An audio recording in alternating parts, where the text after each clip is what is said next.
কোরবানি উপলক্ষে শেষ সময়ের প্রস্তুতিতে ব্যস্ত মানিকগঞ্জের খামারিরা। লাভ ক্ষতি নিয়ে শঙ্কার মাঝেই গরু পরিচর্যায় কাটছে তাদের সময়।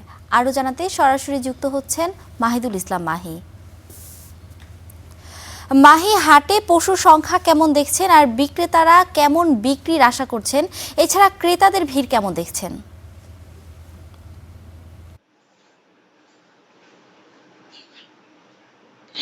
Good morning. আমি এই মুহূর্তে রয়েছি একদম প্রান্তিক একদম পদ্মাবাড়ি একটি খামারে, যেখানে প্রান্তিক একজন যিনি খামারি রয়েছেন তিনি কিন্তু এর আগে কয়েকবার অর্থাৎ ৪-৫ বছর যাবতীয় কিন্তু তিনি খামার করছেন। গত বছর ২৩টি গরু থাকলেও ষাঁড় গরু থাকলে এবার কিন্তু তিনি ১৩টি গরু দিয়ে কিন্তু খামার পরিচালনা করছেন। আর আপনি যেটি জানতে চেয়েছিলেন আমার কাছে যে এবছর কেমন ক্রেতা বিক্রেতা বা হাটে কেমন পশু উঠছে। আমি যদি জানিয়ে রাখি, আসলে মানিকগঞ্জের হাটগুলোতে তেমন কিন্তু ঈদের বাজার কিন্তু প্রস্তুতি হিসেবে পশু উঠলেও কিন্তু তেমন জমে উঠেছিল না। তবে আগামীকাল থেকে অর্থাৎ আগামীকাল শুক্রবার থেকে কিন্তু এই যে পশুর যে হাট রয়েছে এগুলো কিন্তু জমে উঠবে বলে তারা আশা করছে, এবং এবার যে পশুর যে দামগুলো বিশেষ করে গরু, খাসি সহ অন্যান্য পশুর দাম কিন্তু স্বাভাবিক রয়েছে বলে ক্রেতা এবং বিক্রেতারা সবাই কিন্তু জানিয়েছেন। এবং আমি একটি তথ্য আপনাদের দিয়ে যাচ্ছি, মানিকগঞ্জের আমি প্রায় কয়েকটি উপজেলা বিশেষ করে সিংগার, হরিরামপুর এবং শিবালয় উপজেলা কয়েকটি খামারে আমি কিন্তু গিয়েছি। সেখানে যেটি দেখতে পেয়েছি সবাই কিন্তু একদম অর্গানিক যে খাবারগুলো আছে সেগুলোই কিন্তু লালন পালন করছে। আমি একজন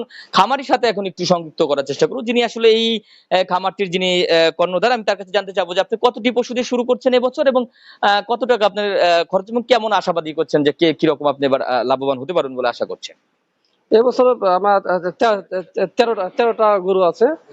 ১৩টা গরু এবছর আমার খাবার হলো খের, আপনার কুড়া, ভুসি, ঘাস। এছাড়া বাইরে কোনো কিছু খাওয়াই না আমরা।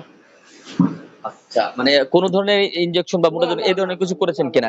আমাদের বাড়ি কুরবানি দেওয়ার জন্য, এখান থেকে কুরবানি দেওয়ার জন্য বাড়ি গরু নেই, এই কারণে আমরা কোনো সুই বা কোনো কিছু দিই না। যেমনটি জানাচ্ছিলেন যে আসলে তিনি, আমি এরই মধ্যে খামারে আসতে কিন্তু একজনকে দেখতে পেয়েছি যিনি আসলে এই খামারটি কিন্তু গরু দেখতে এসেছেন, যিনি একজন সরকারি একজন কর্মকর্তাও। আমি ওনাকে কিন্তু দেখেছি। আমি আসলে ওনার কাছ থেকে জানতে চাবো যে আসলে কেমন দেখলেন পশু এখানে, কেমন হয়েছে এবারে? এখানকার হরিরামপুরে যাদের গরু পালন করছে তাদের গরুগুলা অনেক সুন্দর হয়েছে। আমাদের জসিমের এই ১৩টা গরু দেখতে অনেক সুন্দর। ও এই অর্গানিক খাবার খাওয়ায় ও গরুগুলা লালন পালন করতেছে। ও এই গরু বিক্রিও করবে, ওর বাড়ির জন্য ও কোরবানি দেবে।